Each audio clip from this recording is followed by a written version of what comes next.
shadow coming by? She has another meeting that's supposed to run till 6:30. And so she said she's gonna leave early and try to be here on time, but she might be just a few minutes late. So. But we won't wait for it. All right, you're good. Good. All right, I'd like to open up this meeting, November 2nd, 2022, 6 p.m. With a call with public comments for items not on the agenda for discussion and not action. Seeing none, moving on. Town reports. Rika. Hello, everybody. All right, so starting with the treasurer's report.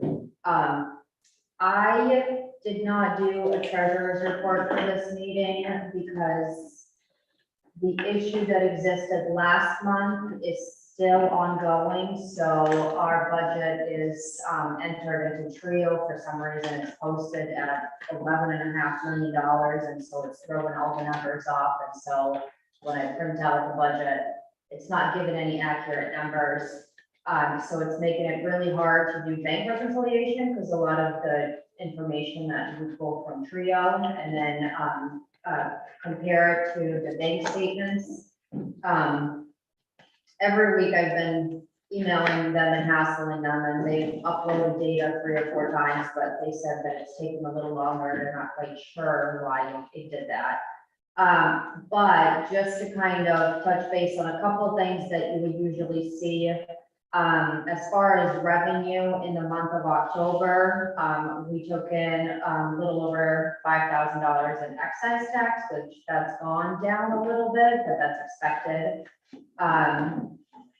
We took in $5,000 in solid waste fees, which towards the end of, the in-season, not surprising, but it'll definitely, I would assume, drop down a little bit with the end being closed.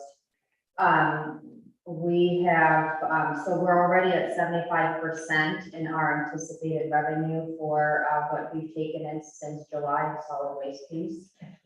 So that just tells you how busy it's been up there. Same thing with building permits, 79% for the revenue we anticipated, 37% for excise tax. So we're definitely taking money in the places where we've noticed a high increase in volume and building and things like that. But once that is, I'm hoping next week they can get that figured out. And once that is done, I will print out a treasurer's report and have it at the next available meeting. Any questions about that? Okay. Next thing is the Board of Selectmen's meeting that was scheduled for November 16th is going to not be a public meeting because we have a number of the selectmen who are going to be attending a training for officials. So I think at this point, are we just going to play by ear to see if we need a meeting between now and December 2nd? As for me, I don't see the need as of right now. So The only thing I could think of would be if there's anything that emerges hot and heavy relative to the hook, but I think we've gotten done what we can by the November 1 deadline, so I don't see. You can always call one. Yeah, if we have to have one, we just need to make sure that we post it and advertise it 3 days before it's held, so we can do that. So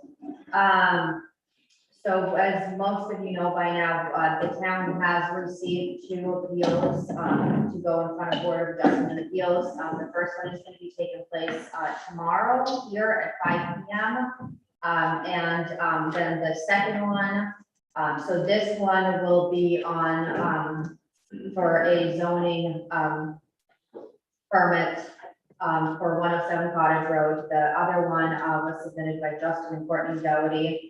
That one is going to take place on November 17th at 5 p.m. at the hall as well. So that date got finalized today, and tomorrow the butters will be having the notices sent out. Dredging update. So I met with the new project manager. His name's Jordan Macy. And it wasn't really a positive meeting. Basically, at this point, Army Corps of Engineers went back to Burnham and said that your number that you gave us is ridiculously higher than anything that we're willing to work with. Can you come back with a more reasonable number? And they never did. And so at this point, what they're doing is they're kind of going back to square one and putting a package back together so they can put it out to bid. So then the 11% of the undredged area that is still left of the stone pier could be done. What they're hoping to do is they are hoping to have this done fall of 2023.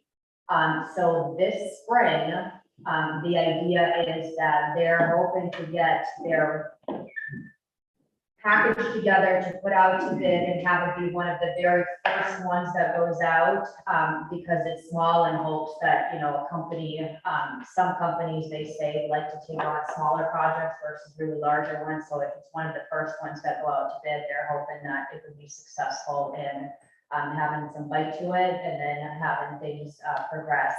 So then it could be coordinated and planned for fall of 2023. I did ask them to keep in mind with our budget season, and that we're going to be starting the budget season in January. So to kind of give us a heads up with a possible anticipation where they stand. And they said that at this point, to wait until about January, February to hear from them, to give us an update in where they stand. But until then, we're really not really, don't have much more information. Where are we with payment? So- In our contract, our current contract with them, or are they? What we did is we gave them, so it was agreed upon that, yes, the town wanted them to come back and finish the rest of it. So the first 10% of that anticipated cost has been paid out. And so at this point, what would be owed would be the second part of that. I know, but do they want that? I mean, are they No, gonna they do a don't want- separate contract to do the, whoever the company, the other company is coming back in?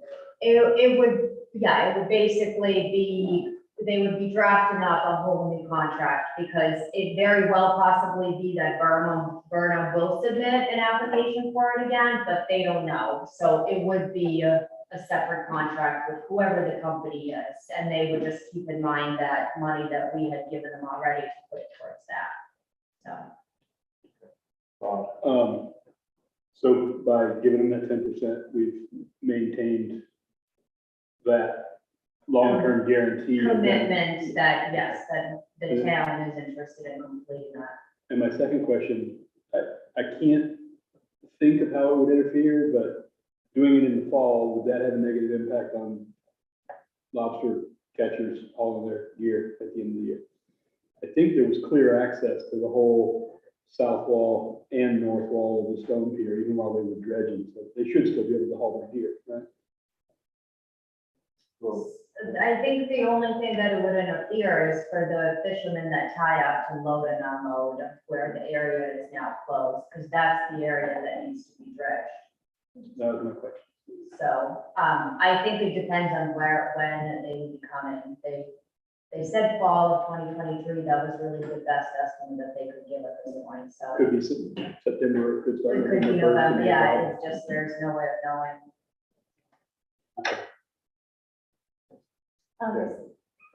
Interestingly enough, I don't know if you guys noticed, but there was a dredge barge out in the bay. It was when it was very stormy, when that Friday that it was really nasty. And it was my understanding it came from BIW that was doing work up there.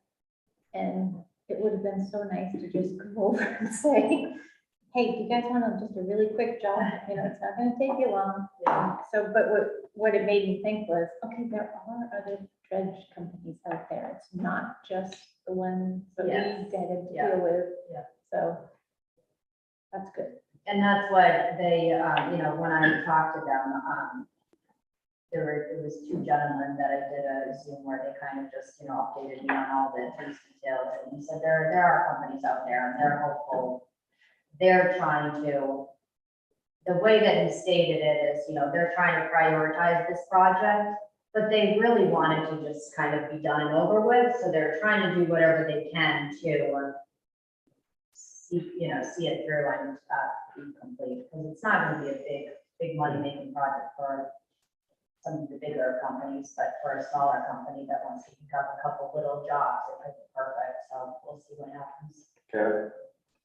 I'm not sure if I'm remembering this correctly, but I thought also the Vernum was kind of, you know, not necessarily suing the Army Corps, but saying you're owed more money.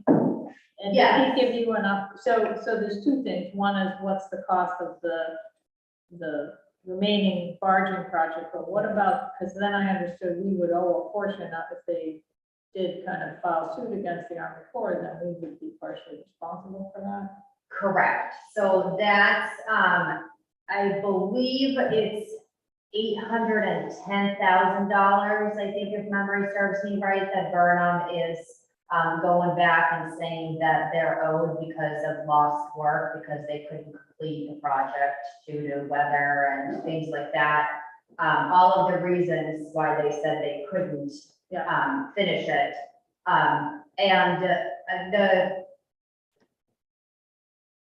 The update on that is really that it's still in the first stages and they're going to try to negotiate. And very often there are companies that have to, that end up not getting any money and losing it. And they've been in this argument with Burnham twice recently and they've lost, but then they've also been in this same type of an argument and Army Corps has had to pay. How much? They don't know until, but they, what they did say is that it could take up to 5 or 6 years from start to finish for this to, you know, to be over. And once again, I said, can you just keep us in mind in terms of a budget season so then we can try to properly plan if we possibly are going to have to pay that 10%. So the maximum we would. It would be Oh, 10, yeah, it would, yeah. So we just have to have a cool $100,000 in the bank. Just in case. Yeah.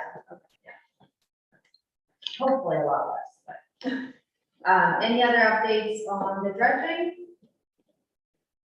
Just very quickly, I would think that Mark Abel passing the torch to this new individual and the dredging inspector would make it clear to any new possible contractors who might be bidding on the remainder of this work would be made well aware of the fact that it is hard marine clay and an excavator probably will be necessary, because that was one of the biggest issues. Yeah, and they said that with this, you know, they want to anticipate that proper equipment comes and they have it, everything. Because I mean, we're paying 10% on one and then 10% on the other end, but they're covering 80% of it. So they want it to be as cheap as it possibly can for them as well, so. Back to that, I'm sorry, but the Army Corps did core samples, figure out how deep stuff was. They knew exactly what was there. So That's what I thought. whether I the just want to company make did their sure. homework to make sure that they had the proper equipment. but Yeah. That's, The only purpose of my comment / question would be if a contractor bids on the remaining material that needs to be removed, that we understand, Yeah. and they understand. Yeah, I think they're prepared for What some of that. the this issues time. were, what not removing it. okay. All right, any other questions? The next thing on the list is the Cousins Island parking lot discussion. So, month or so back, under communications, I shared that Matt Ridgway from CDC had emailed and wanted to potentially have a workshop between the selectmen and CDC to start the discussion and review the owner leasing subleasing agreement. And so he just followed up asking if there's been any discussion of scheduling that workshop. Carol? Yeah, I think he actually came to the meeting, right? Yes. But I think at that meeting, we also asked for a copy of the lease agreement, you know, the pertinent documents. I don't know if it's just the lease agreement, or if we need the over the hill ordinance or whatever, but I think, you know, we need that so we can review it, but then maybe setting up a meeting, you know. Did he indicate there's any urgent timeline on his part?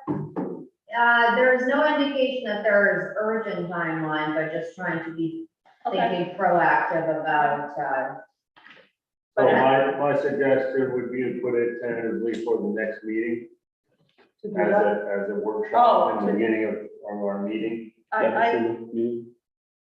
No, not a separate meeting. just our That's regular- December, that early December. Oh, yes, December. early December, sorry.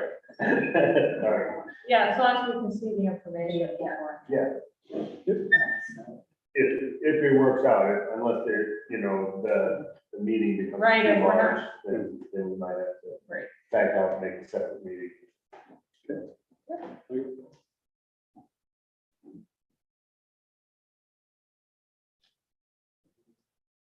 Any other questions on that?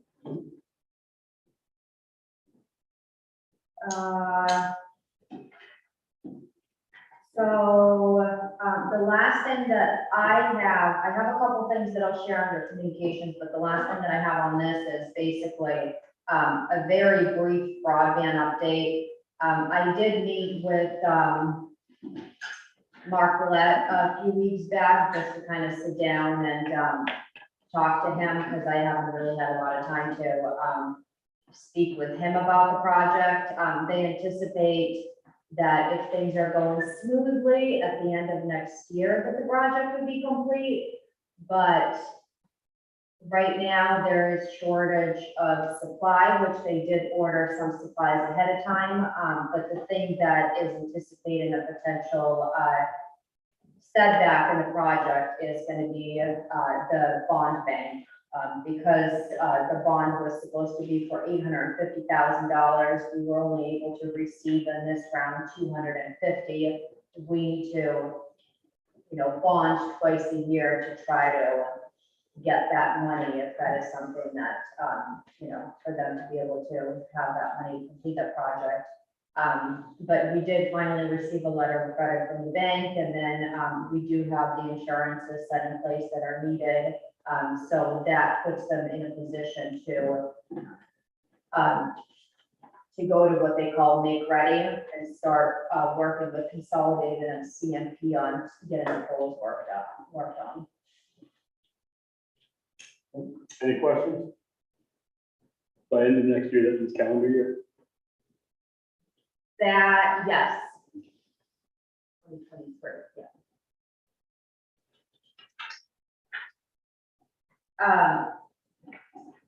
With the other reports, unless you have some specific questions to them, the only thing that I wanted to add on is that Chuck in their monthly report for Public Works wanted me to let you know that he forgot to add that the hump down at Chandler's has been fixed. So.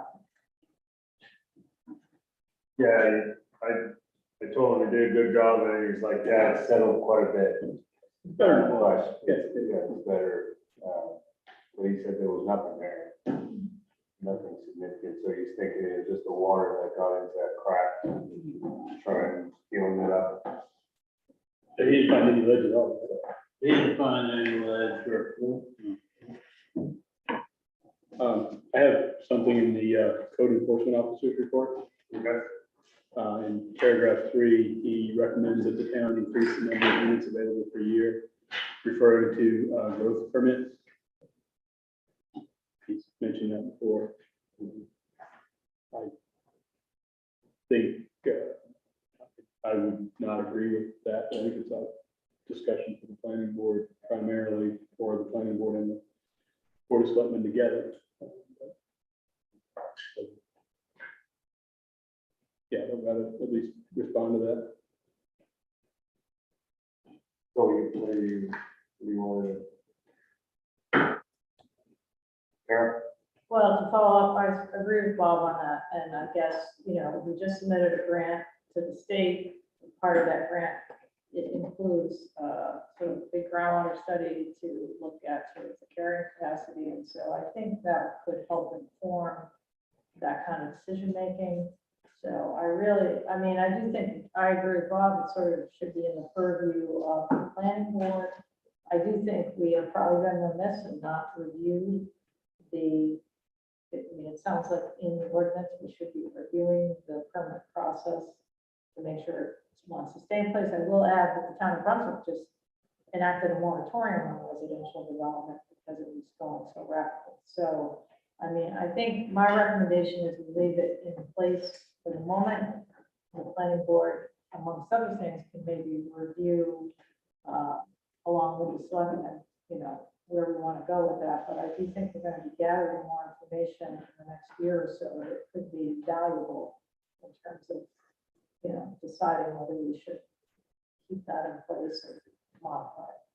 I would add, I don't think the right way to judge whether or not to expand the number of growth permits is because it's a demand form, but rather it should drive from the comprehensive plan and work best for the community. Not just based on demand. I would ask Vika to let him know thank you, but no, we're not going to follow. And wasn't the other part of his recommendation to increase the amount of how much they offer those permits? And Yeah, is that, and if I remember right, we push it over to the planning board to come up with they agree with the recommendation. If only the planning board chair were here. Oh, yeah. Oddly enough, it's written in the growth management ordinance. There was a number in there. His recommendation was to remove the number. So we're going to review this week the ordinance itself and probably suggest that it get moved to the board of selectmen fee schedule. Yeah. You guys can say. Yes, and that was his recommendation, that if you put to the, and then increase it to $1,000, so then it's it's $100 now, I think, for a new. So first things first, let them do their stuff and then we can talk about it. Unfortunately, that can't happen until we have the ordinance approved. at the town meeting and- Right. But we're working on it. All right, thank you. All right, any other questions? Are we leaving the town administrator? Not yet, Okay. unless you have a question. Well, I just have a couple of road commissioner things that I can make issues on. I think you're done, right? Done. So she's done with her part, so. Could I quickly speak to the last subject? The growth management? Yes. Very quickly. Yep. I have to agree with Carol and Bob, I'm not too excited on talking about myself increasing that. I think that's one of the more thoughtful things that Cumberland sent over to us, was that number being 4 dwellings per year, so I'm not overly excited about it. I would address this to John while he's sitting here in the planning board, if you thought he should.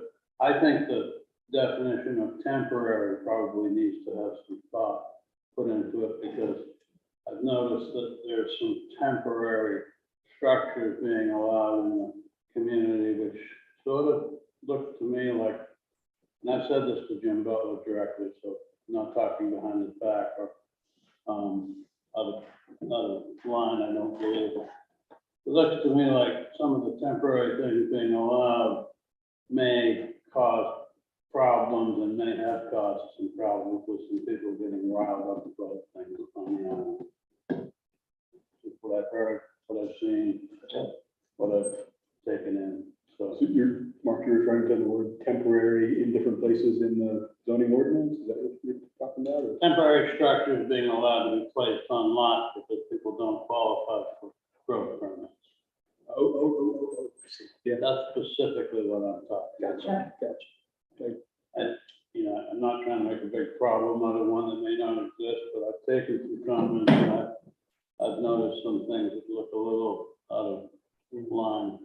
Well, I believe the way the ordinance, the zoning ordinance reads is that a temporary structure is allowed for use during construction, but if you don't have a growth permit, there ain't no construction. That's what I mean. Yep. So that's, I'm trying to be brief. My two road commissioner things, if I may. Vic, I understand that we haven't been able to address this stretch of South Road, specifically meaning the culvert that is slowly failing right in front of Julie Dowdy's mailboxes. An old galvanized culvert that also, I believe, drains her cellar drain. And we may not get that replaced this fall, which is fine. But if we don't, I'm sort of requesting that maybe we shim it with some cold patch, just to make it more tolerable until we decide to tackle that and possibly the new culvert, if we ever get to it, over onto Melconian.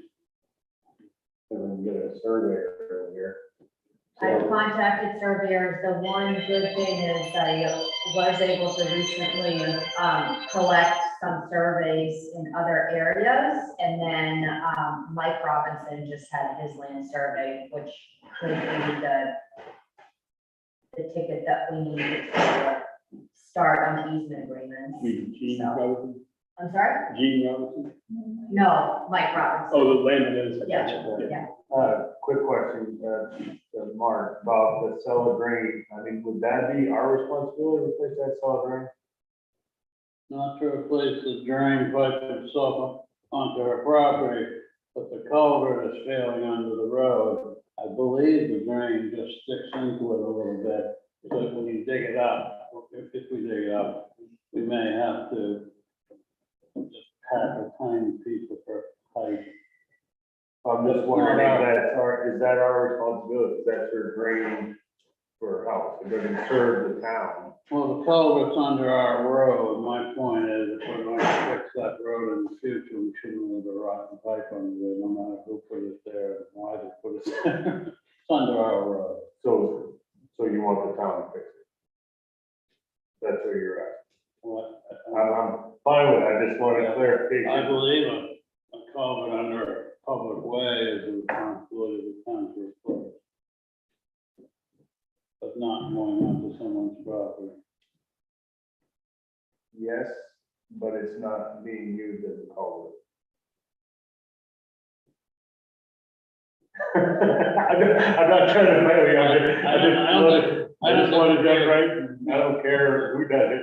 I don't disagree with that, So, but what I don't want to see the taxpayers have to suffer is yet another digging up of a road after it's finally finished.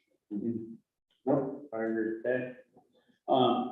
The bigger issue, which may not be a huge issue, I know we keep chatting about widening the Stone Wharf Road, and I hope someday that we do, but I don't see that day coming anytime soon, quite frankly, because I think it's going to blend into whatever we decide or not decide to do on the Stone Wharf. So here's my point. Stone Wharf Road is a heavily used road, like it or not. It functions to its best of ability. And when there are cars parked on it, and people are trying to pass, and you're going down, we're driving on to, we've made a shoulder part of the road that we're using. And that shoulder, that 3.5 foot wide dirt shoulder that we're driving on, the dirt and the stuff is washed away quite badly down the whole side of the road. So I'm requesting, I'd like to make a motion actually to direct the group town administrator to have the road crew try to blend in some road material almost the entire length of the northwest side of the Stone Wharf Road. They could even use, we have a massive pile of cold mix. I don't know why we have so much cold mix. Did you see how big that pile is? It's big. Is it all cold mix though? It's all cold mix. We have a little bit of cold cut. My motion is to try to make that road better. Once you get down almost to it, into where the first dirt parking areas on the right, the tar's been decayed badly there for some time. Because of that drop Quite off. a big bunch of breaks there, so I think it would be good while we wait and plan to make that better for driving and walking. That's my motion. Carol, Second,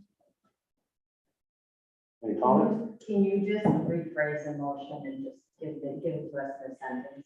Yeah, my motion is just to direct you to have the crew blend some road material into the northwest side of the stone wall to make it smoother and safer. Thank you. Carol? yeah, so how far up the Stone Walk Road are you thinking? Well, I looked at it again today, and you can go almost all the way. The problem with the drainage, there's always drainage problems on the side. The water comes down over the hill from the hotel parking lot side, turns that corner and washes it out. So we battled that for years with cold packed gravel, reclaimed. So But you're thinking of most of the way up the road. That's all I was just curious, because I yeah, know it's quite bad down by the parking, but Yeah. you guys know better than I do how far up to go. and I realize it might seem like a waste of time and material, but we've already paid for the material. We have the crew, It's, we have the equipment. We're not ready to widen the road, so let's make it a little bit better. That's all my motion. well, it's pretty hazardous down by the parking at night. It really is. I think we're also spending a little bit of money to protect the investment we've made in North Road, just to repaving it and stuff. Because the longer we let it have that big drop off, every time somebody's wheel tire goes over the drop off, they crack off another chunk. I think it's a great idea. My only thing is to check in with the CEO about, I'm pretty sure he'll say, but just to check in with him about repairing close to the shore. The shoreline zone. I'm pretty sure we can, but it's, Yeah, it's an existing road, but yeah. yeah, I just to verify that we. I have one more question. Yeah. Probably not any way to do this, but there's a way to grab that water that's dumping into this unofficial ditch on the north side of Wharf Road and get it to the south side of Wharf Road. And it's water for the golf course, so that that's water coming out of the pond and wouldn't erode road. There's no culvert under Wharf Road where it intersects with South Road.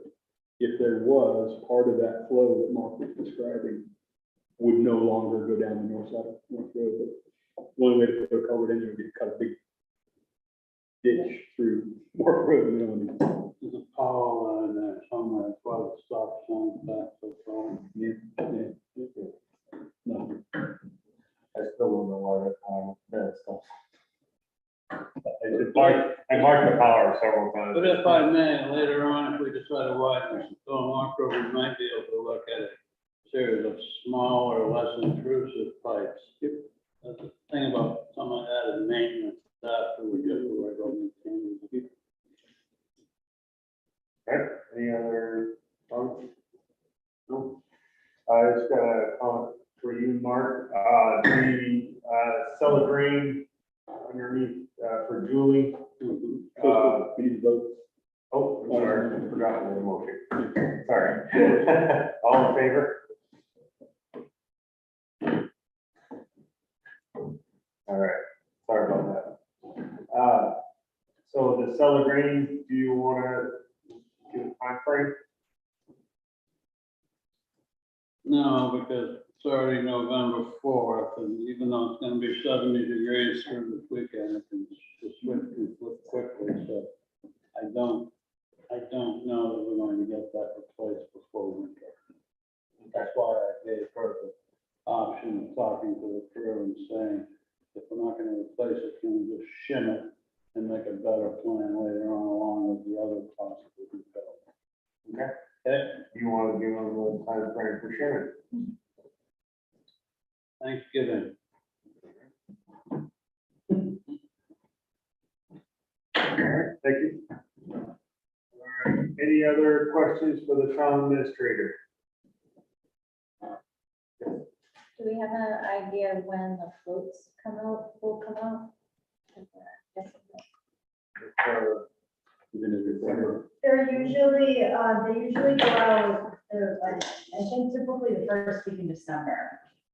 And so we try to advertise a couple weeks before they go out, weather permitted.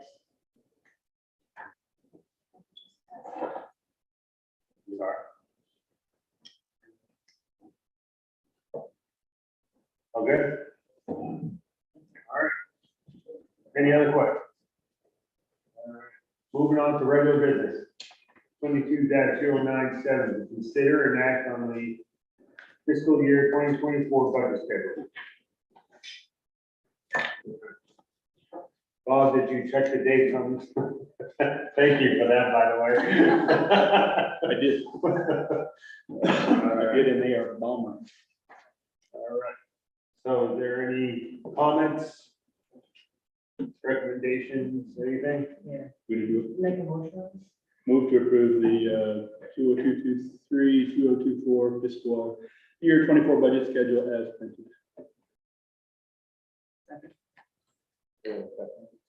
All right.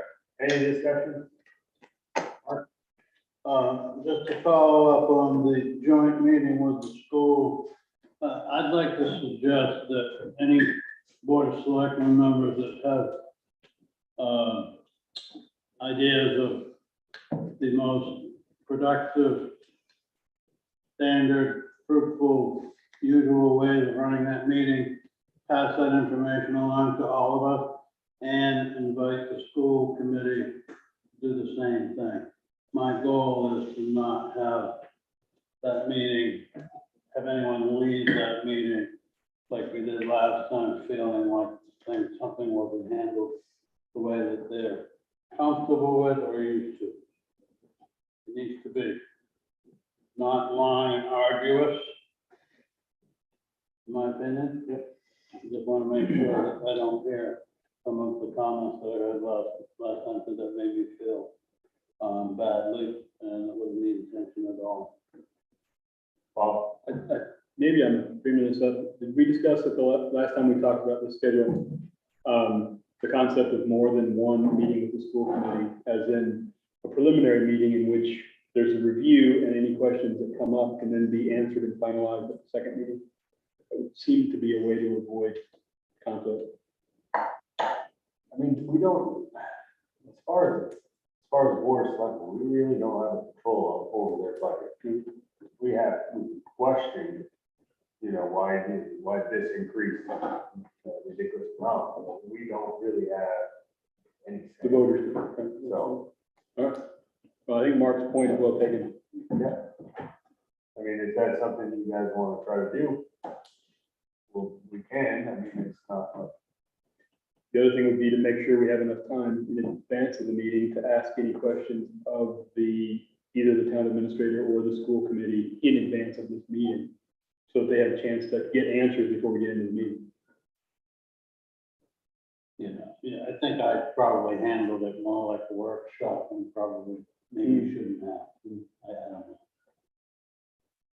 I didn't see anything wrong with the way it was handled. It was just certain people came to me after saying they didn't know we were going to they were going to question our budget, so they weren't. And what's done is done. Even So, though they requested it. yeah. Carol? I do think what might be helpful in our budget process is to get a copy of their draft budget by some date well before that meeting, because the meeting with the school committee is pretty late in the budget process. So my suggestion is, say, February, we get a copy of their draft budget so we know approximately where they're going. And I also think that kind of forces them to, having been on the school committee, to kind of at least get an idea of where you're headed. So there's no, I mean, I don't know of any capital purchases or anything they're planning on, but that kind of thing. All right, since you two have been on the board, the school board, what kind of date do you think we should? What kind of date? Yeah, I think by mid-February would be reasonable to ask for a draft copy of the budget you know, that's really their preliminary budget, and they should have that together, I would think, by then. I mean, if that's not feasible, they can suggest another date. Right. But I would want to see it for the first time in mid-April. That's kind of late. Do we set a workshop for that, or? No, I think just a copy of the budget is Yeah. fine. I think like Kara says, that if we get something like that from them on a fairly timely basis, it can help with some of them. Okay. All right. So, ready to vote? Yeah. All in favor? I know, I was questioning it, I couldn't remember. All right, next agenda item, 22-098, to review the request for qualifications for the stone wall and take any necessary action.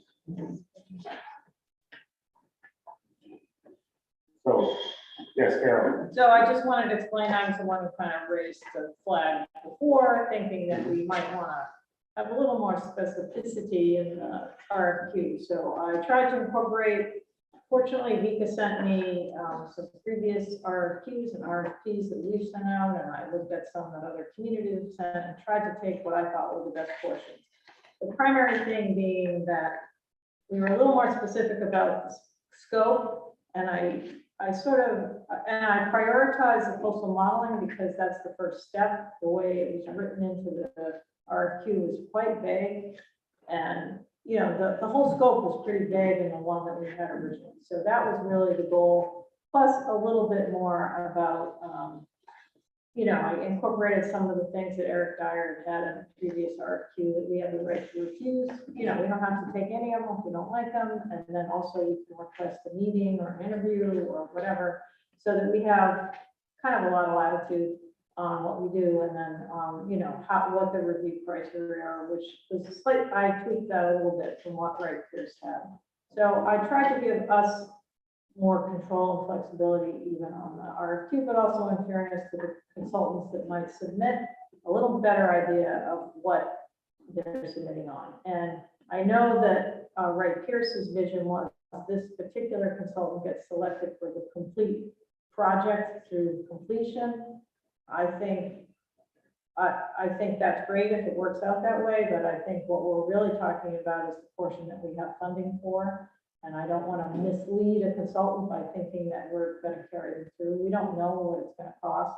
So I think that's, and I added some terms about cost being a consideration in the project design, not just the design. So I think that's consistent with what the selectmen want, but that's kind of how I put it. And, you know, this is not, it's an RFQ, so it's a request for qualifications. From there, we would actually have a signed agreement that would really have the terms of the project. So this is really just to get some ideas, you know, get some idea of who's interested. So that's kind of how I approached it, but, you know, open to edits. It also includes,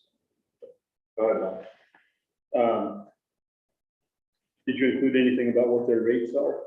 Yes, I asked for a rate sheet, which was not in the original RFQ. So it's different, as a consultant, it's all you're doing is saying, this is what kind of work we do, this is what we charge. You're not actually submitting a specific cost proposal on the project, because that's not what was in, that's what an RFQ is. If you want an RFP, that's asking for a cost proposal. But given the fact that the coastal, whatever the heck that grant is, Jordan Harbor grant, we know how much money it is. They can figure out how much money it is. You know, it's not an unknown. So I think we basically are hearing, you know, we would talk to people about what they could do for that, you know, that task. I think it's important that we break these things up such that we're really focusing on what are their qualifications before we get quotes. And then, let's say, if we're really lucky, 8 people send in their list of qualifications. We can go through that, we can pick 3 of them, and then have them submit actual budget proposals for this chunk of work. And I agree with this chunk of work being broken out from what happens later, because it's a discrete chunk of work. It really stands on its own, does not by definition, this work does not need to be tied to the later engineering and design work in order for this work to be completed properly. This is a very specific task, right? I think it's a. Okay. Mark? I'm sorry to ask this question, but is coastal modeling, is that basically the FEMA stuff and the shoreline elevation? which is- Yeah, so I try to be more, I did talk to a couple people who do the modeling, and it's a pretty specific skill. And so I tried to include the elements of what we would need. And I learned a lot in that process. Frankly, I feel like a better consumer now if we do look at RFPs. But there's not a lot of, there's a limited number of people who do that, but I think we want to, be sure we get someone who's qualified. So, but that's what it's coastal hydraulic modeling, looking at wave runoff, wind speed, doing our own site-specific modeling so that if we don't want to accept the FEMA base flood elevation of 20 feet, which is likely, and we'll likely come up with a lower number, that we can justify that. We can go forward with a letter of exception or whatever it's called with FEMA. But, Bob Germer gave me some guidance on sort of what that process would entail. And it's his sort of, on the back of the envelope type calculation that we would probably come up with a lower number. And obviously, we're hoping that this grant or the balance that we have from this grant will cover. It will cut, basically that was the other exploration I did. It should more than cover that. But we also have to, as a community, agree to what the design elevation will be, which affects the cost. So there's some time, there was some community outreach in the grant for that kind of effort. And, if we have money left over, great. But basically, the modeling could be the very large share of the total grant amount. Thank you. Yes. And is there, like a time frame that something like that will take? How long does something like this take to get FEMA to change it? So the way one of the modelers explained to me the way they would approach it, this is their suggestion. They would go through the modeling exercise. First, they'd evaluate it and say, do we need a model? If we do, then they do the model. That's like a 3 to 6 month process. They would come up with a, new outcome. They would submit a letter of, what's it called? I can't remember, letter of exception to FEMA. What they said is they typically get a read from FEMA, like pretty quickly within a month or two. Go, no go, but they won't get an actual response for some time, like it could be 6 months to a year, but they would feel comfortable going forward with sort of a green light or a red light. If it's a red light from FEMA.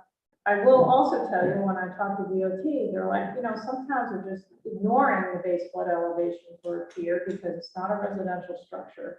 So I'd say the jury's out a little bit about whether or not we even need to consider the base flood elevation. But I think for the community to kind of, for the project to have a rational design elevation, we should probably go through this exercise anyway. And we got a grant to do it, so we should do it.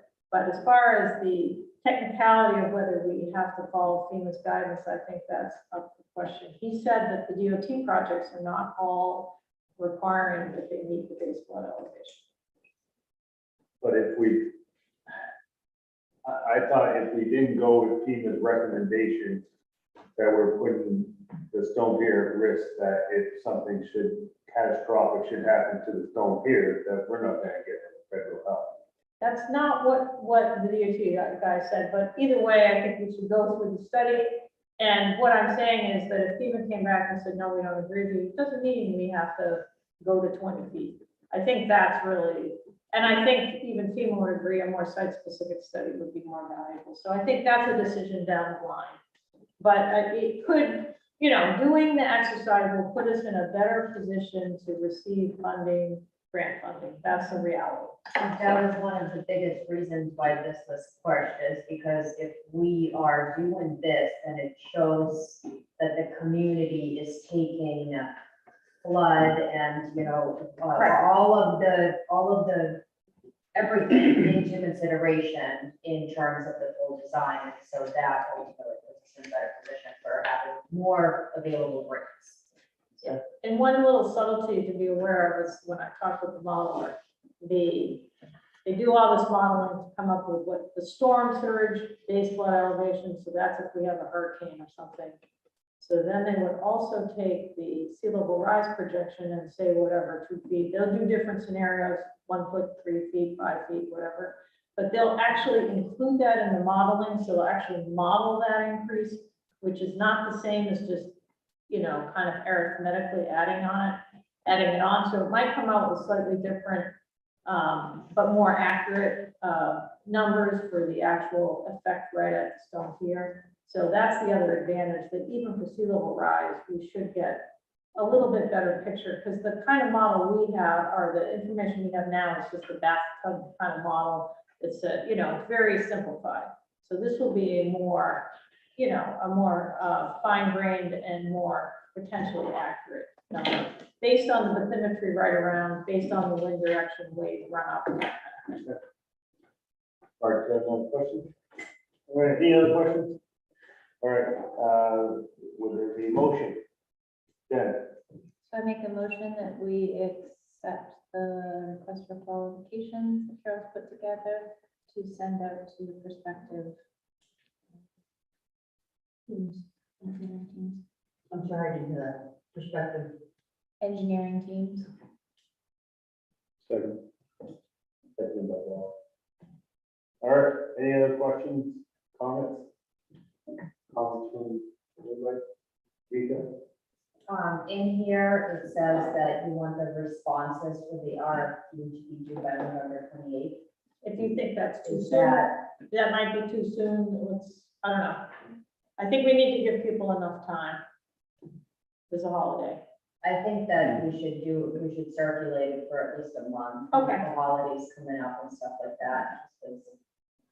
So that would put be, it out, I can put it out on MMA tomorrow, that would be quick, but then I'll try to see where else we can distribute it. But I think that's a good You suggestion. want to do it for the, like, December 8th. 8th, yeah? 8th is a Thursday, so maybe just the Friday, December 9th. That gives a month and a week to kind of cover the. Or that only gives us, if we, are we gonna address them in the following meeting, because the following meeting is only the Wednesday after, that's gonna give us enough time to go through. We don't have to have it done by 2022. I mean, we want to be in the process of, we need to report to the state at the end of the year, but we can say we solicited bids, we're looking at our falls, we're looking at them. All right, well, let's do December 9th, everybody's in agreement? Sure. All right, That gives people plenty of time. do we need to put that in the motion, or? Just say as amended or something.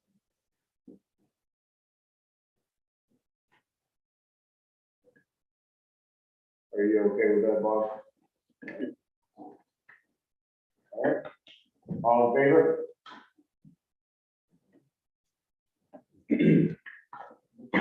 No controversy. All right, to hear an update on Indian Island and take necessary action.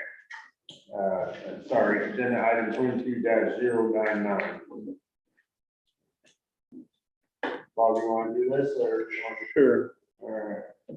We had a meeting with Indian Island, an email on October 20th from Ted Morris representing some feedback on the town's proposal from both IIC and IIA. And then we met with them 4 days later, something like that. We met with them pretty quickly after that. It was civil, positive, and cooperative. It was a good meeting. Their two groups had debated, I think, 5 or 6 different alternatives, but they only brought 3 alternatives to the table with us in the conversation with us and CCLT. One of them was labeled alternative 2, which was the town proposal, and their membership had some issues with that proposal. CCLT had some issues with that proposal. IIC's issues had to do basically with their ability to still drive to their boathouse.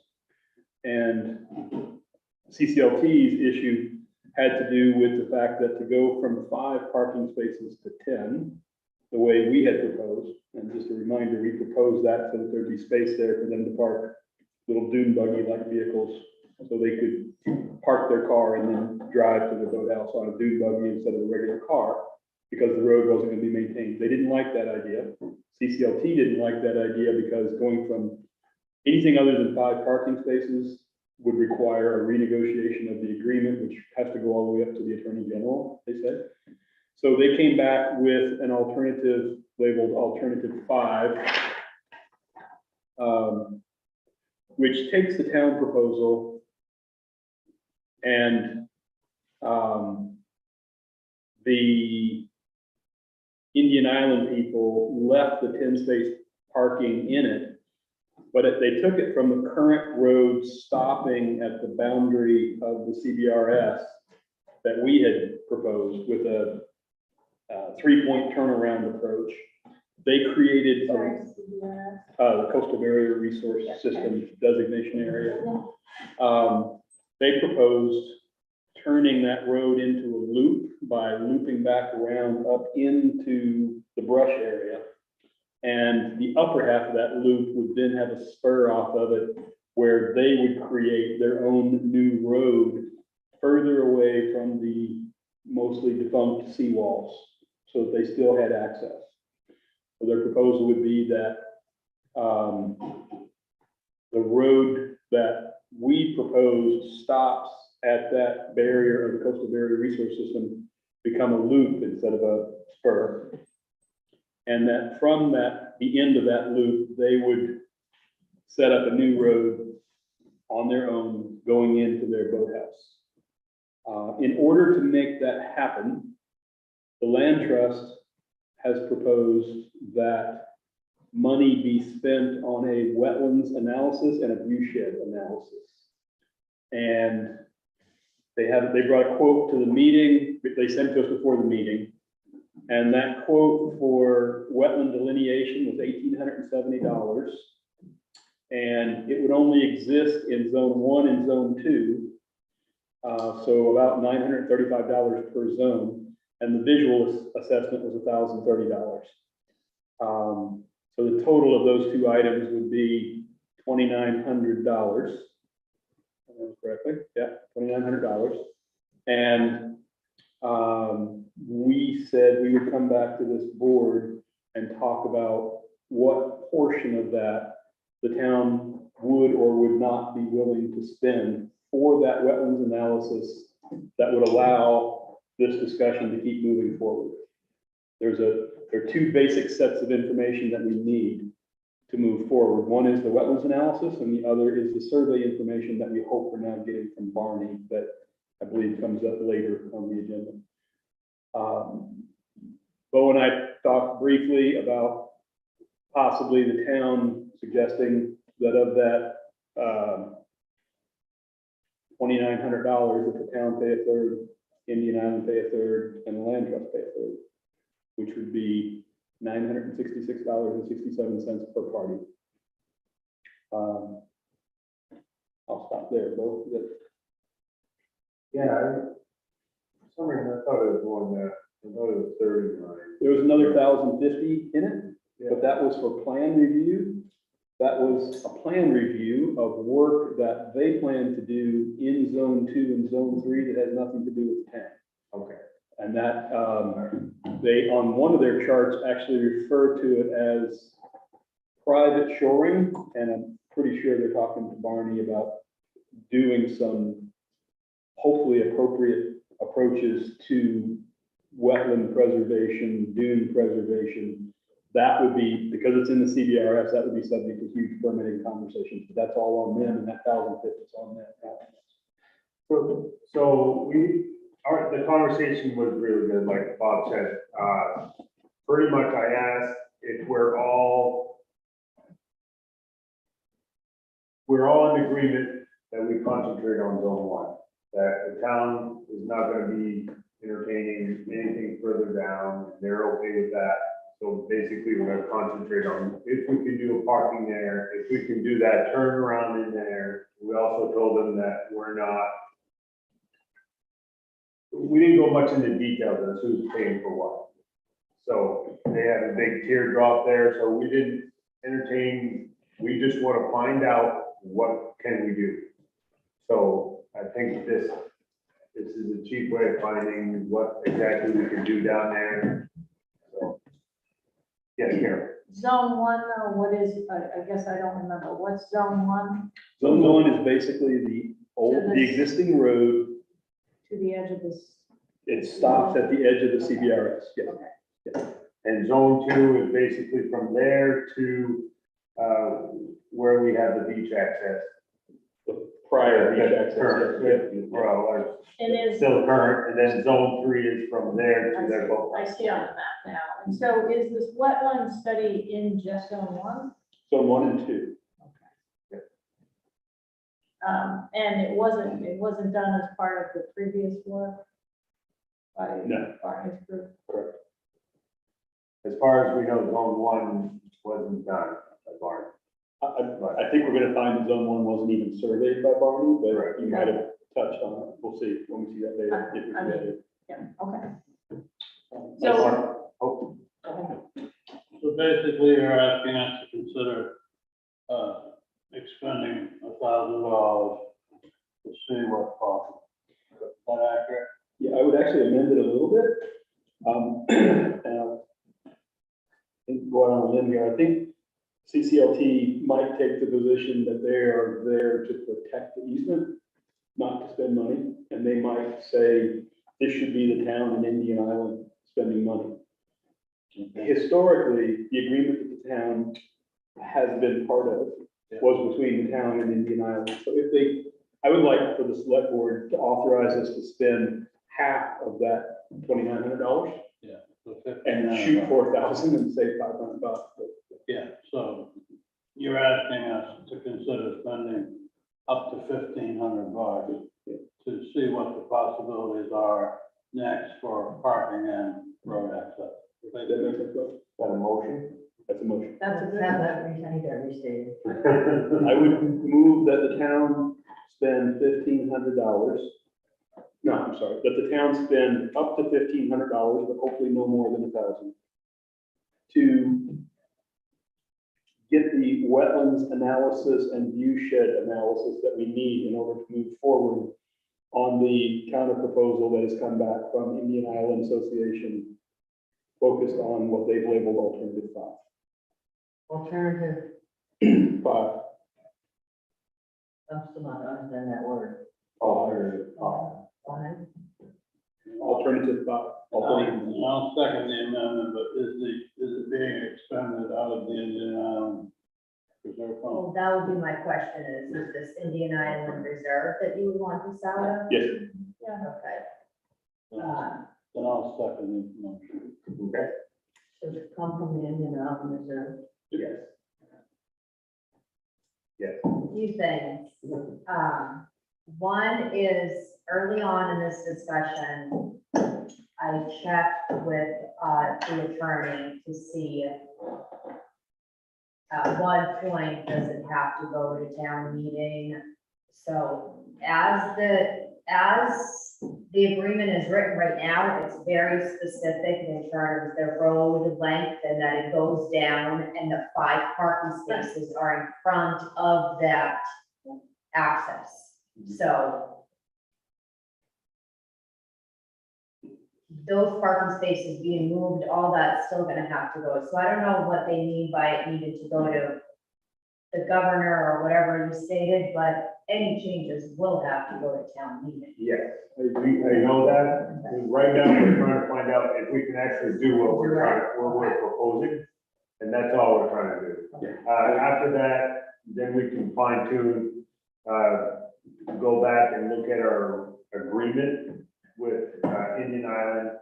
And then the agreement with CCL. we don't have one. Well, that has to be changed, and that has to go too. It's all recorded with the registry of deeds, all Yeah. 3 are. To change a conservation easement, according to the 2 lawyers who represent CCLT at these meetings, to make any change whatsoever that pulls anything away from the previous commitment has to go to the county. That's what they've said repeatedly in the meeting. However, I also want to talk about what Vika just said. I think there's a misunderstanding with the attorney. The vote that was taken a few years ago at the ball field was to spend $60,000 on improving. It was a very general statement.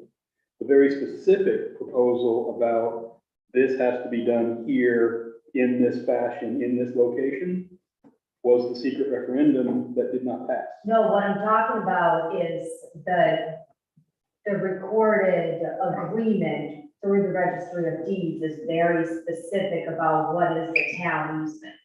Yeah.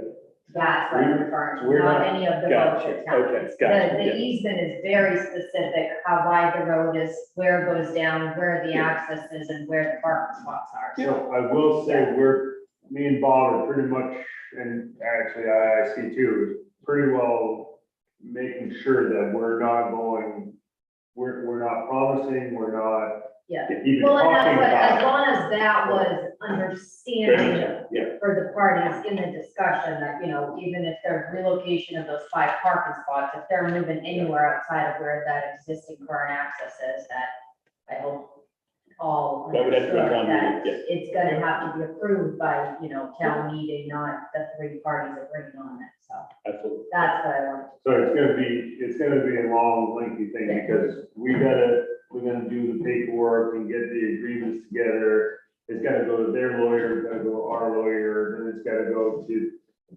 so it's gonna be a lengthy, conversation. And we have a quote from whoever. A wetlands analysis firm as selected by CCLT.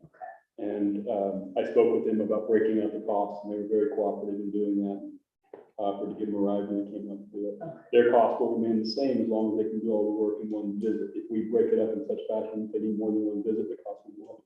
But if we authorize 1,500 and hopefully spend only 1,000, but maybe up to 1,500, I think we're good to go for this next step. Carol?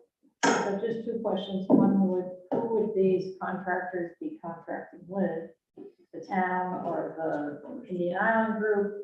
And the second question is, and I think, you know, maybe it should be the town.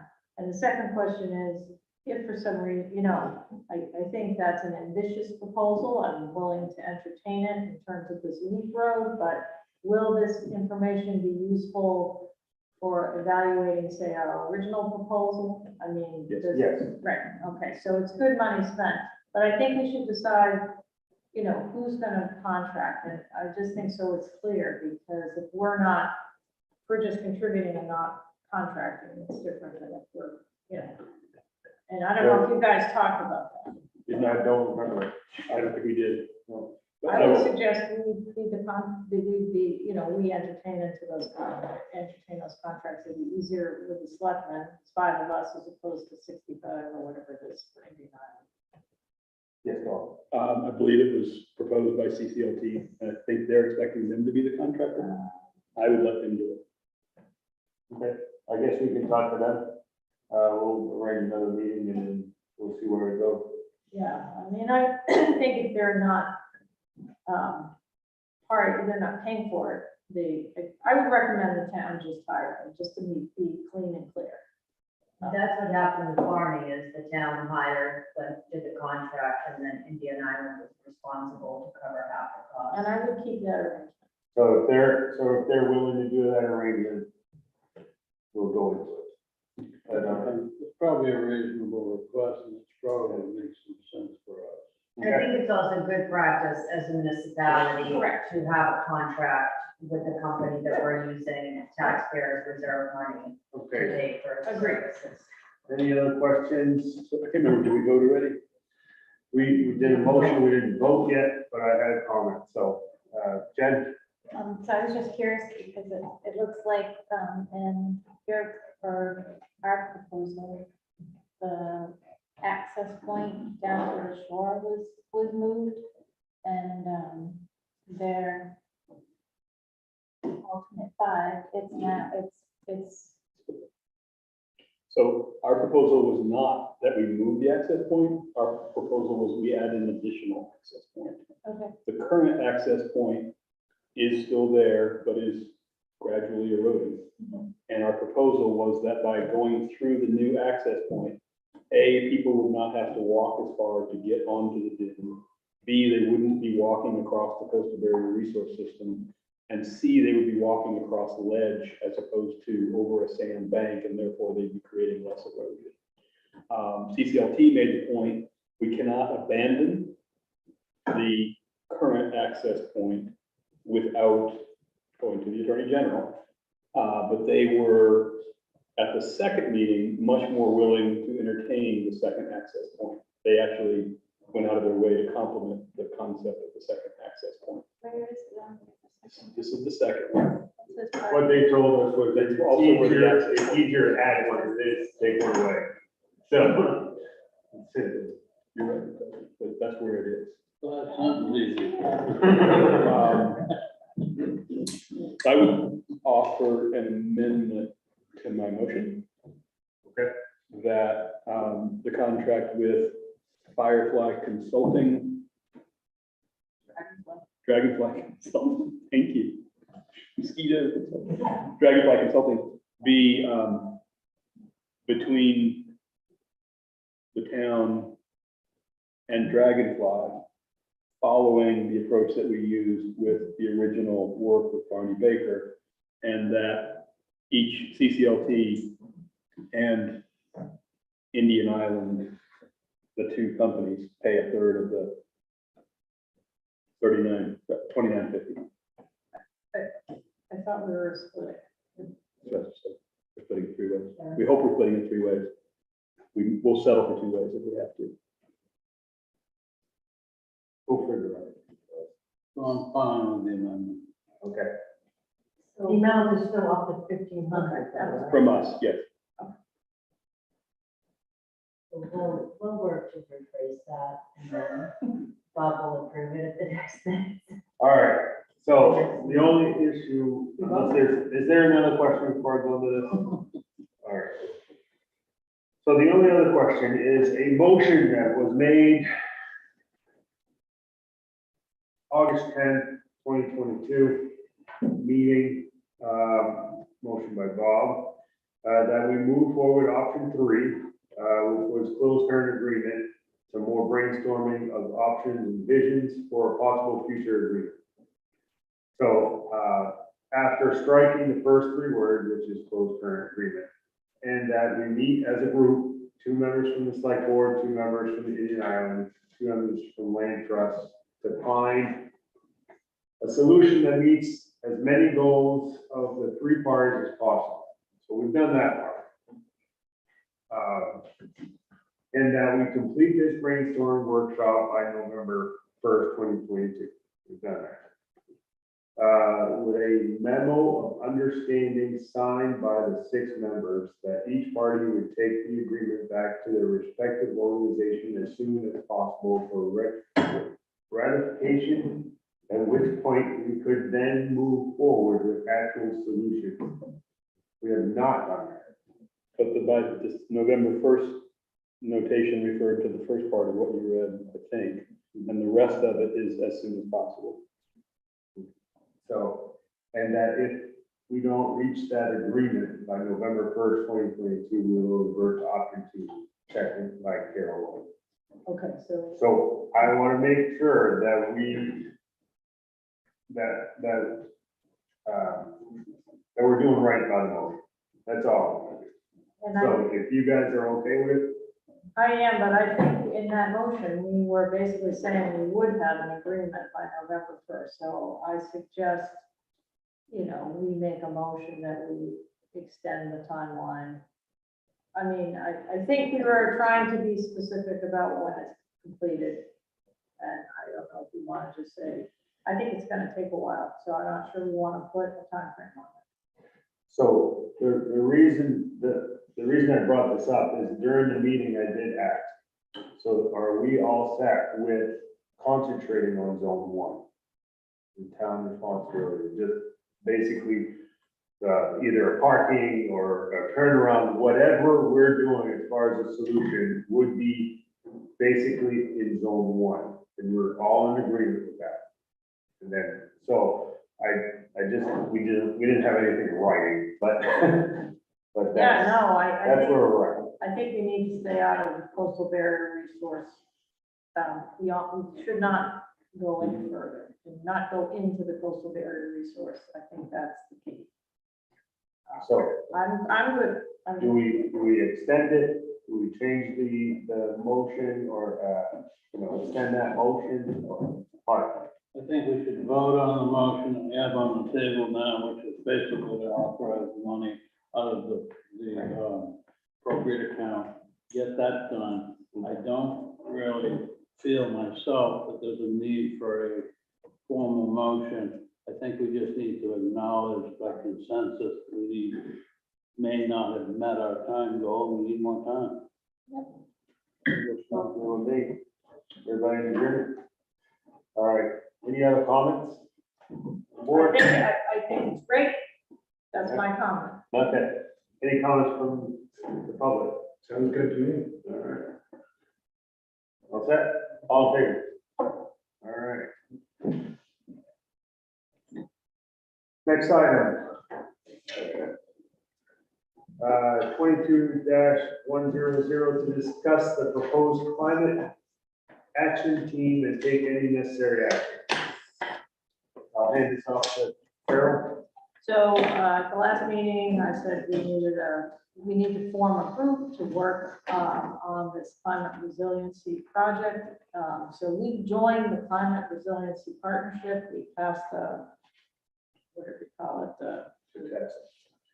Anyway, and so we did apply for a grant. I don't know if we'll get it, but, as part of our commitment to the climate resiliency partnership, we are required to set up a group to work on that. And that's partly the concept of that program is that it's community driven. So I looked at a bunch of charges that other towns had. I came up with basically a pretty simple thing where it's 5 members and then up to 2 student members. Most communities try to encourage at least 1 or 2 students to participate because it's kind of their future. And I also tried to put a time frame on this. It might be a year, it might be 2 years, but it's not meant to be an ongoing committee. So I tried to tie this committee specifically to the climate resiliency partnership. Other communities have climate action teams that have been going on for years. And, for me, I think, or for this community at this point in time, I think this group should support those efforts. Then we can decide whether we want to continue to have the committee go forward. So it's really specific to these efforts, and they would help, in particular, support consultants that we would hire to do a greenhouse gas inventory and sort of a climate vulnerability assessment. They would help provide the data, do the community interaction, and kind of be, basically take it off Vika's plate, and they would help manage that. That's kind of the vision. I just had a couple of questions. Do you have the students, are they going to be voting members in the? They are on some committees. I think that could be up to the committee to decide. Okay, I'd be okay with it personally, but I think the committee could decide. all right. And then in page 2,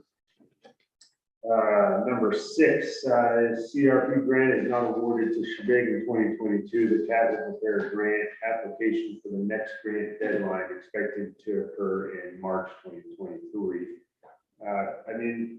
Do we have to put those dates in?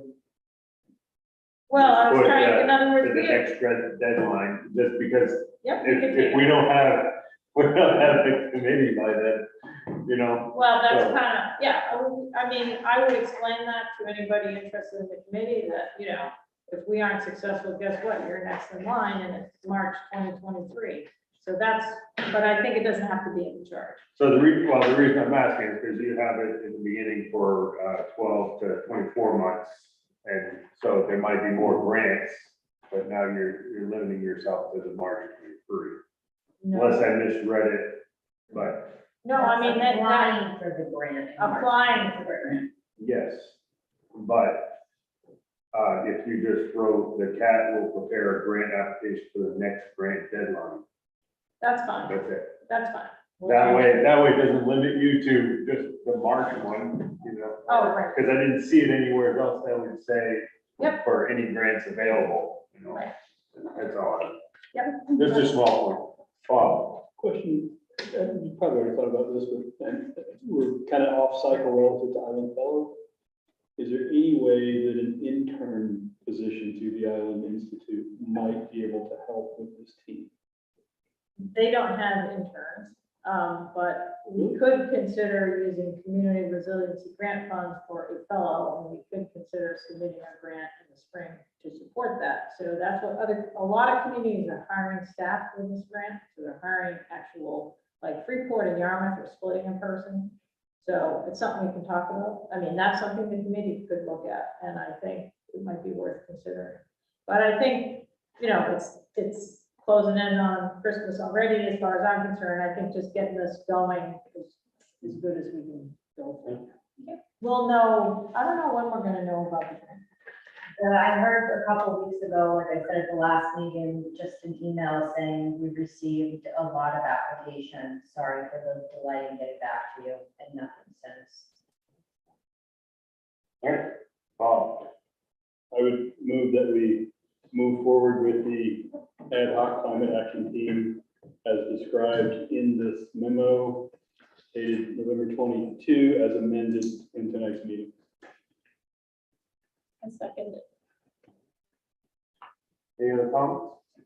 Mark?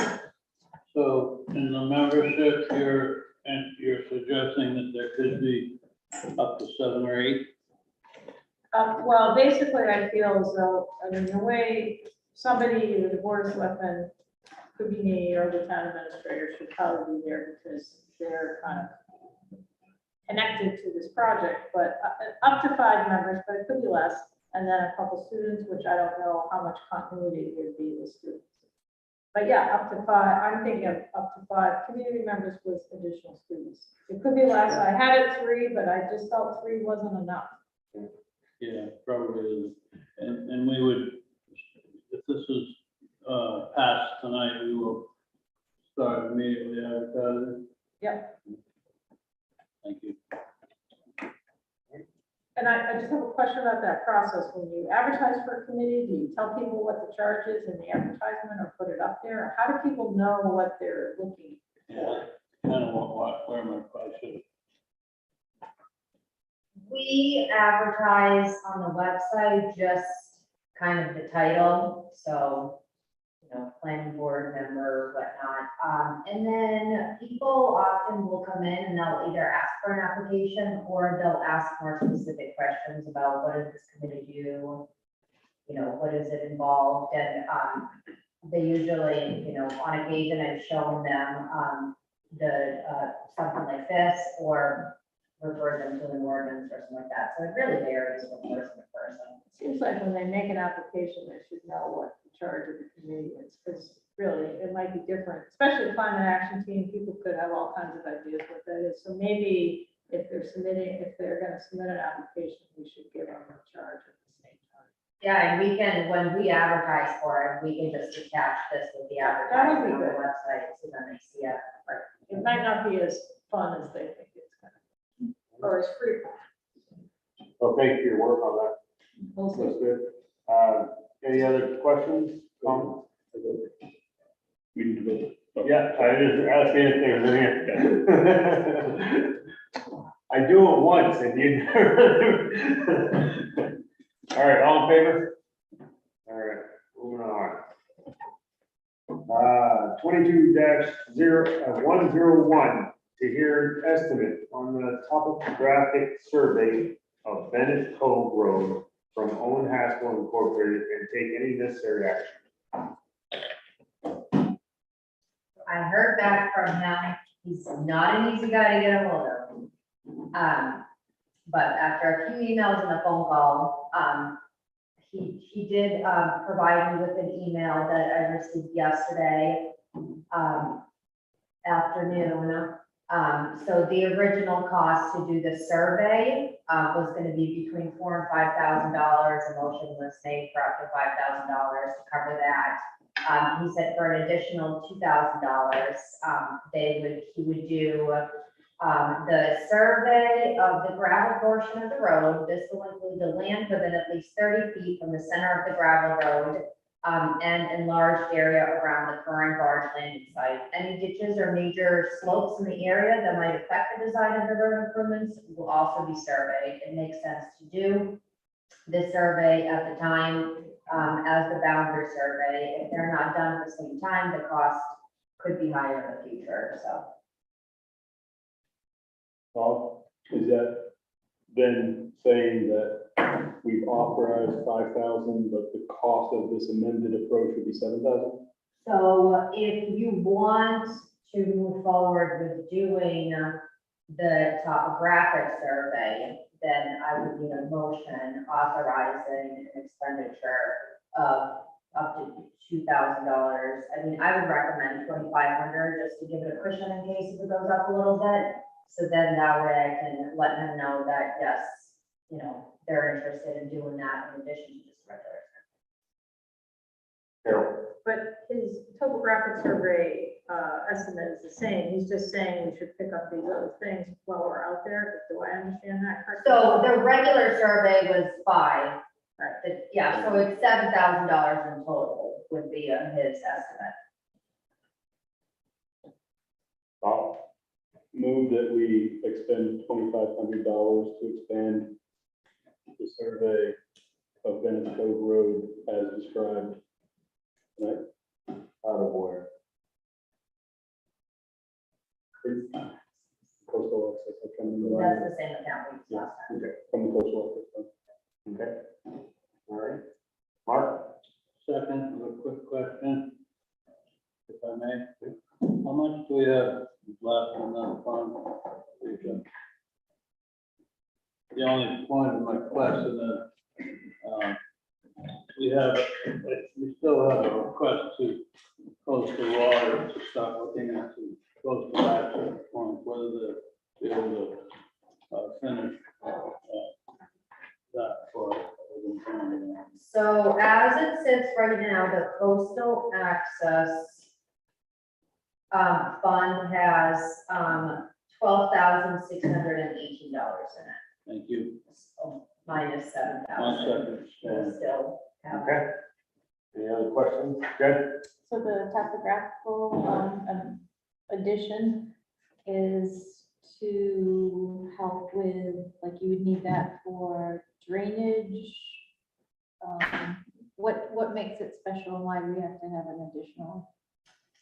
So from what I read, it's basically like a 3D rendering of if you're anticipating or potentially discussing of doing any future work, this is going to be a type of a survey that would need to be to move forward. And so his recommendation was if you're doing a survey to determine the boundaries, to determine, you know, if and what you can do with the road, you're better off to do it this way. So then it already is providing you that extra level of detail. So. But the boundary survey takes you to the edge of this parcel, and the current road goes up the middle of the parcel, and the current road 100 yards up is plus 50 feet from HAST, but 3 feet off the side of the road, it drops down to plus 35. That would be good information to have if you're talking about expanding the road, for example, so you know whether you can. Yeah, it's three-dimensional with different levels and, you know, heights and things like that. So then, So to make improvements that we've talked about down there, to make it safer, quicker, easier for, you know, barge traffic to get in and out of there. I would assume that, are we going to have to look into hiring engineers and whoever to make a plan to have this all taken care of? Or are we going to do, you know, the minimal amount with like our town crew, or, you know, how are we approaching this? It's in, you know, 250 feet from the shore. Most of it's gas to go in there, and it's gonna have to go to DEP. yeah, so when there was a brief discussion about doing some temporary, you know, stones or something put in, through doing some research, there's really, it's very difficult to know where the town road really is and what town boundaries are. And as close as it is to the shore, needed so much DP approval, the consensus was that get the survey done, determine exactly where the town road ends, on the water, and then after that, make a decision if, as a board, you want to see, further work to, or a decision to be made that, yes, you want to proceed with trying to decide if you want to do more work or no. But this is kind of the first step in really determining where those boundaries are. Because even with with that temporary suggestion that, that Lionel made, it would be very difficult for the town to know where those could be placed without putting them on somebody's property or, putting them in the wrong place or doing something wrong, so. Mark? Yeah, and I'm not sure if we'll do anything differently with the road part, right from South Road, Chandler Road down to the turnaround. But if we do, and it becomes less permeable, less gravel, and more pavement-like, then it becomes runoff issues and drainage.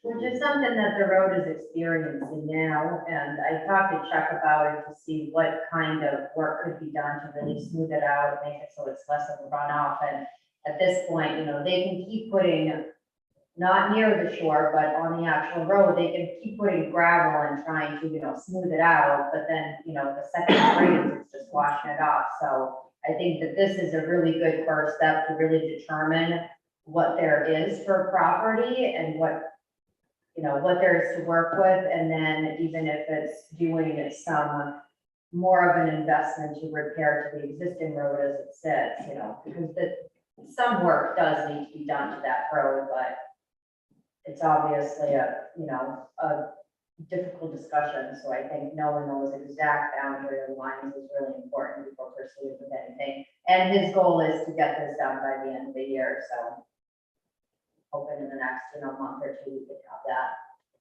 Do we have any idea, if the town owns where the junk road is? No, but this is it, though. Yeah, I knew this was gonna tell, so I was just curious. What is? Cecil Road. That's always been a question down there, exactly how wide we own, well, how wide we own, but exactly where that line is. The road is 49.5 feet wide that the town owns, and you could take, Jackie had done some survey, and then Dale had done some survey, but then they had split some things up, so you can play kind of, hide and seek game and trying to figure it out. But then when it gets down to the shore, it gets a little trickier, especially since a few years ago with the paper streets, there's, a right of way that did get adopted and another one that didn't, but it was amended. And so all of those little things are a big puzzle that I think having something professional like that to really put those lines could be helpful. All right, any other questions? Yeah, question. This topical, the survey, is it from South Road to beach? Complete? Yeah. Yeah. Yeah, the whole And road, solution? yeah. All right, anybody else? All right, the motion on the table, all in favor? All right, next item, communications. Anybody have any communications? Carol?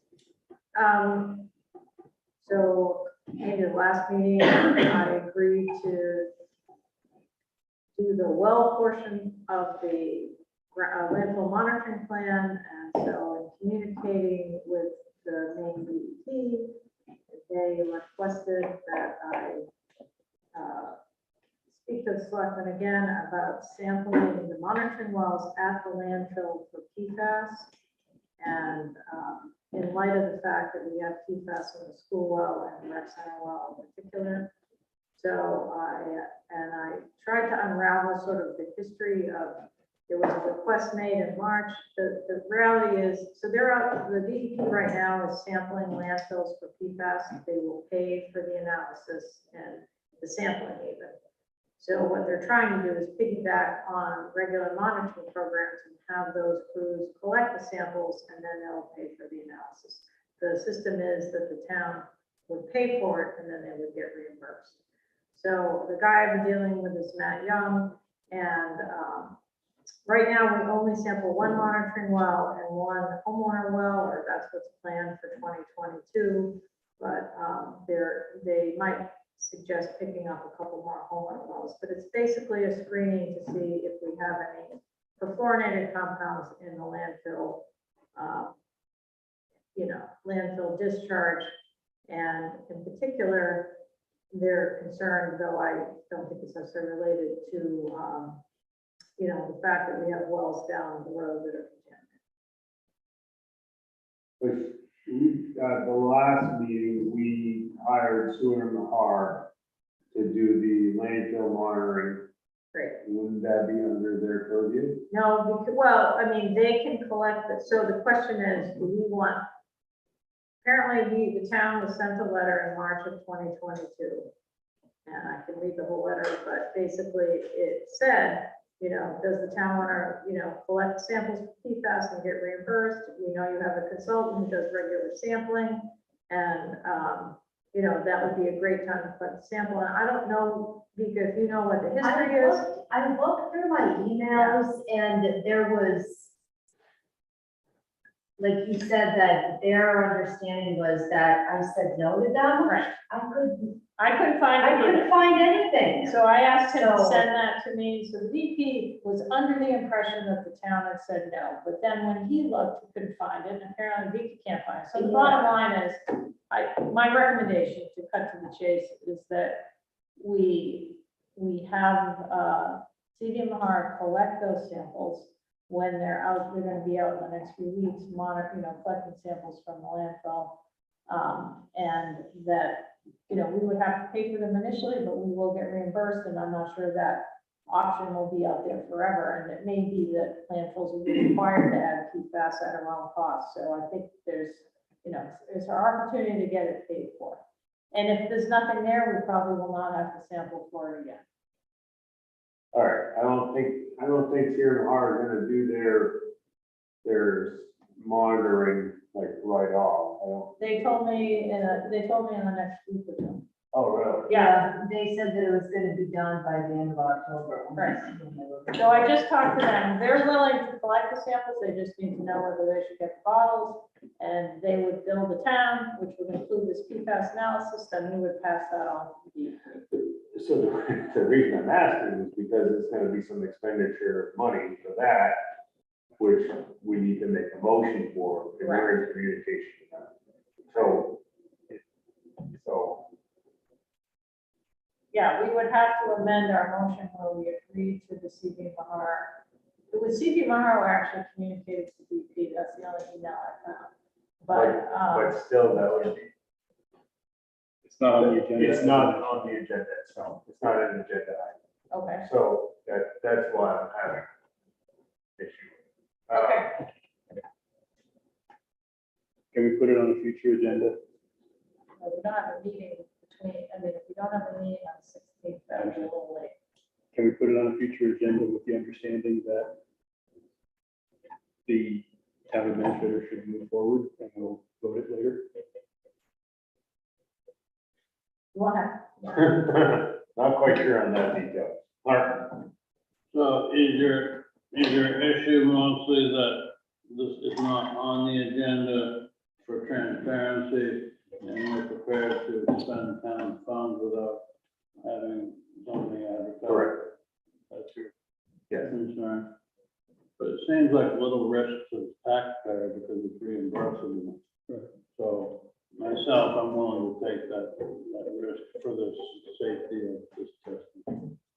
So the only way I can think of is, ask Steve Ketter, request Steve Mahar to go ahead with that, and then the following meeting, what Bob said, put it on the meeting, and then be transparent, and then make a motion to pay CMR As a formality. as a formality. I can bring the bill as an agenda item when it arrives. And do it that way, so it's formal. So if we had consensus on doing that way, I'm fine with it myself. do it, all right. Thank you.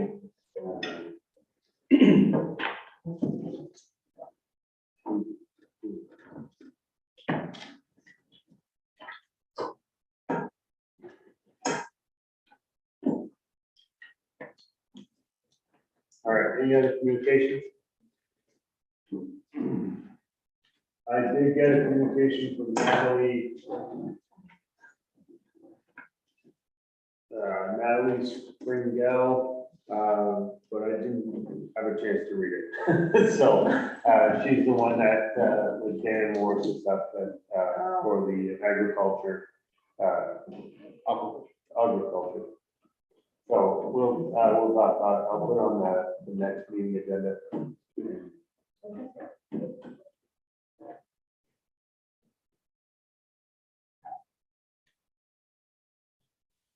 Got one more.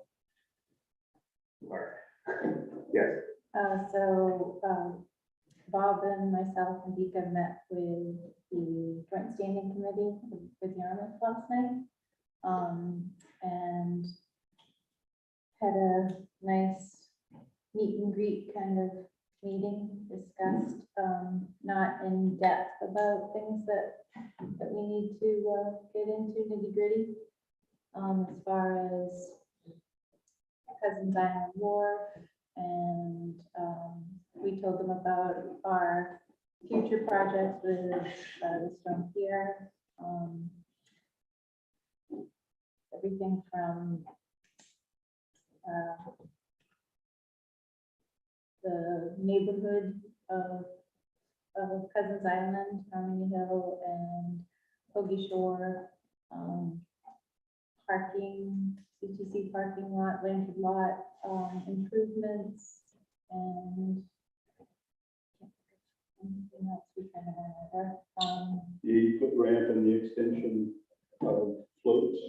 We just touched on all those with the intention that we would then schedule another meeting in the spring to go into more specific details about these things.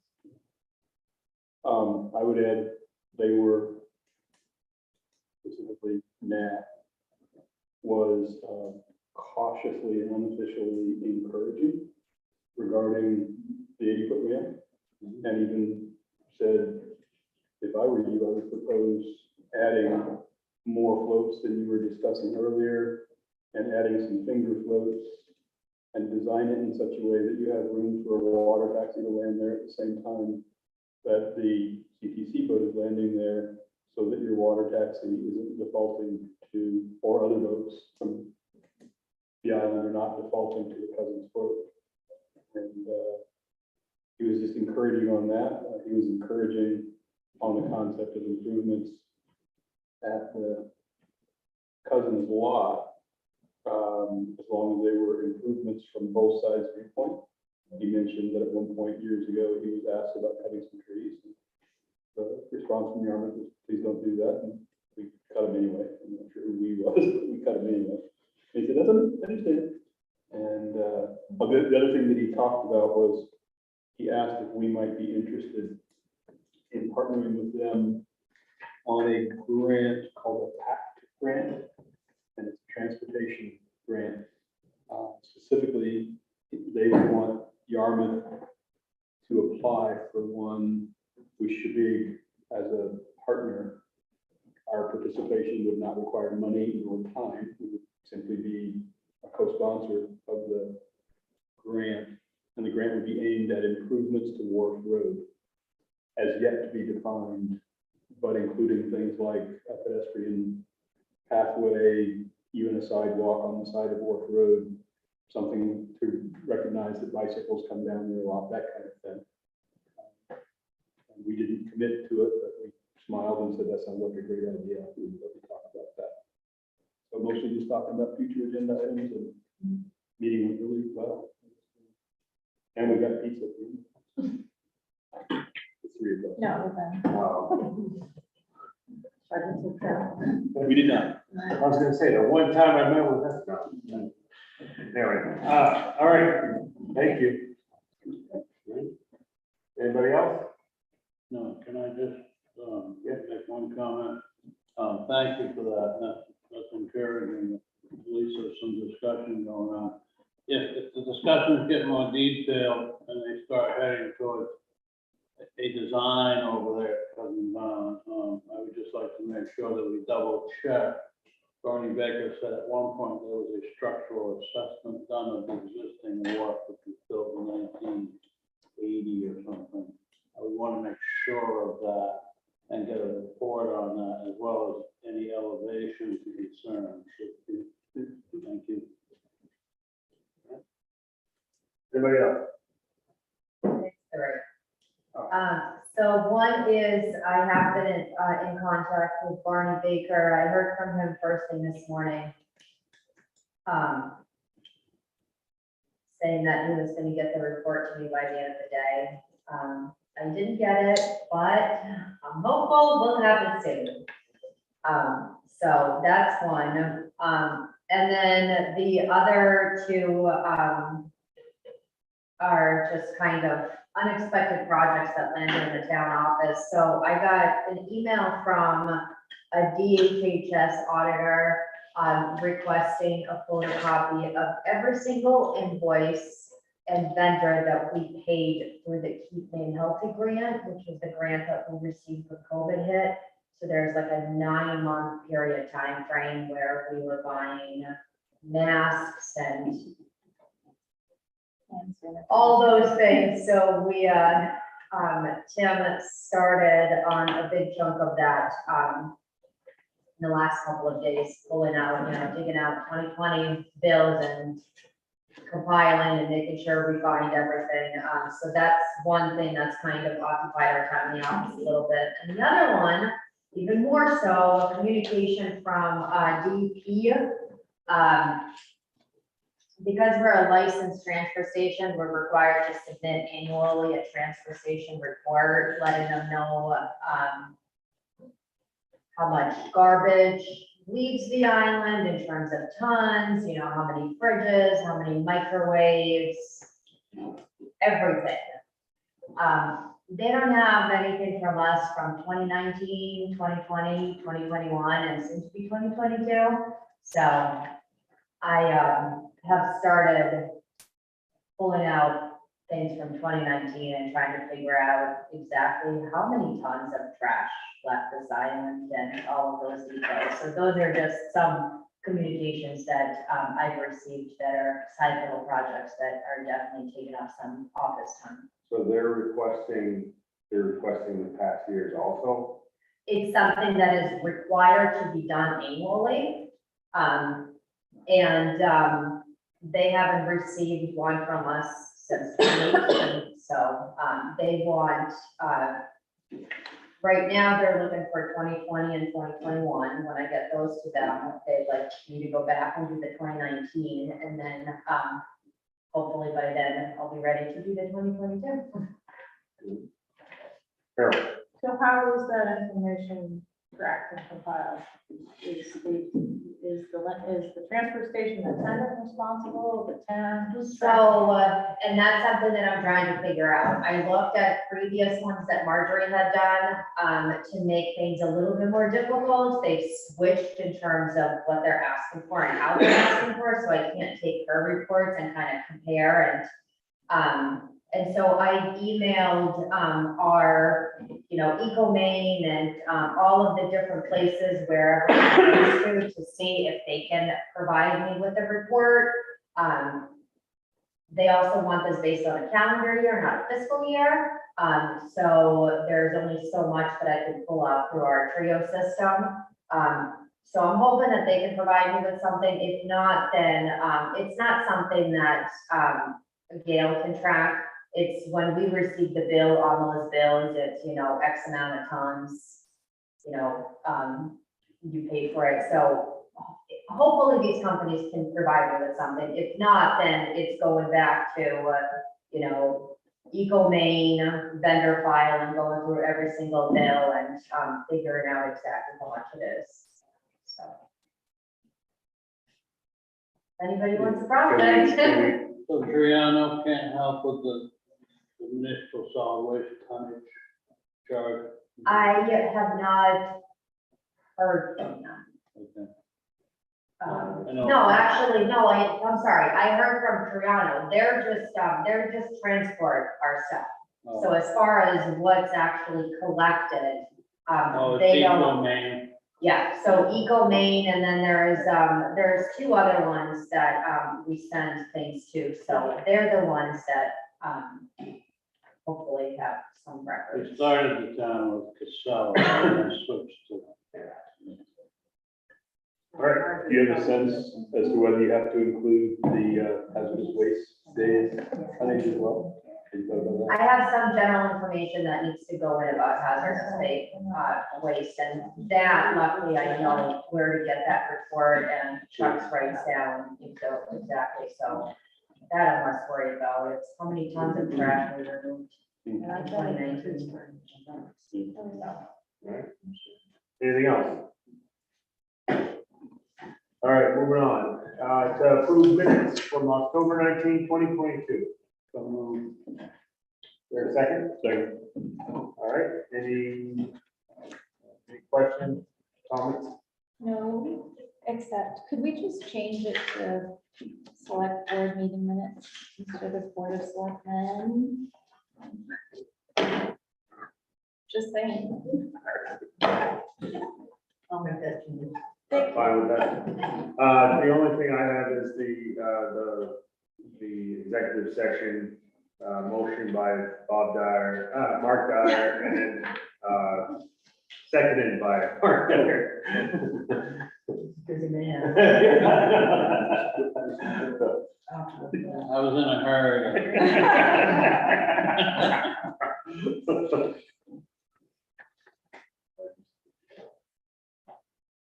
I don't know if we had that fixed. I can't remember who did the second on that day. I have the, yeah, I have the notes.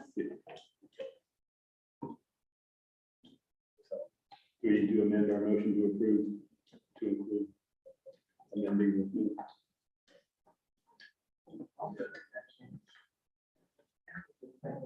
So if you're all right with that? Okay. All right, all in favor? All right, items to be placed on future agenda.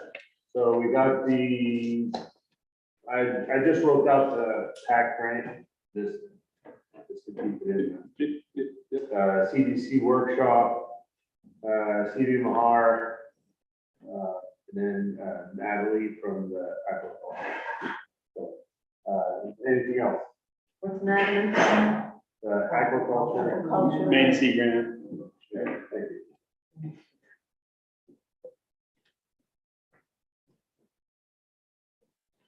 Yes, Can we get a coastal waters, kind of check in with them? They were going to update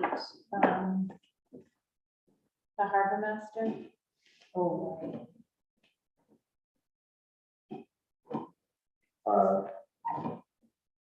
so can we have you check on that, Vika, and then maybe we can put that on the agenda for us.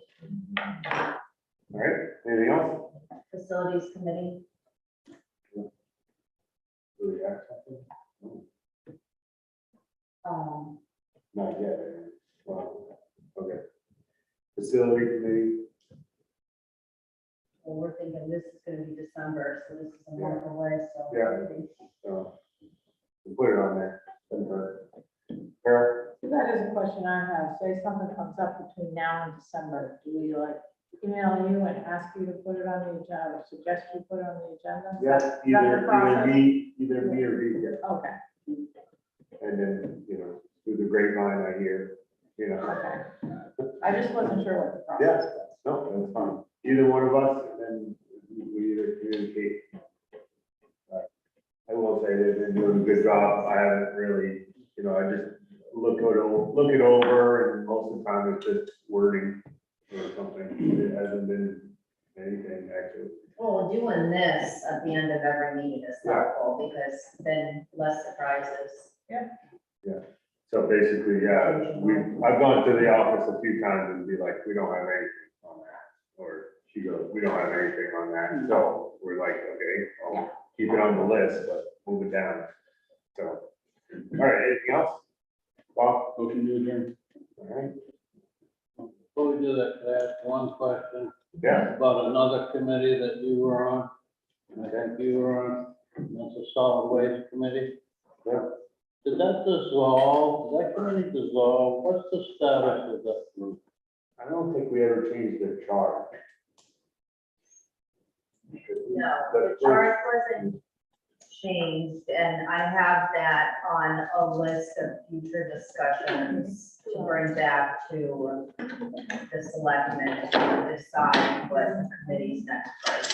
So that was the basis of my question. That was the reason for my question. I believe that you did a good job looking at the way the facility is being run right now and the fee structure. But I think probably another look at a solid waste committee and probably a bigger charge is probably warranted. Anything else before we, Yes. there's a second? Second. All right. Thank you very much.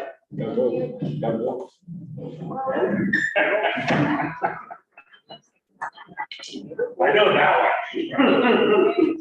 I don't want to stay here.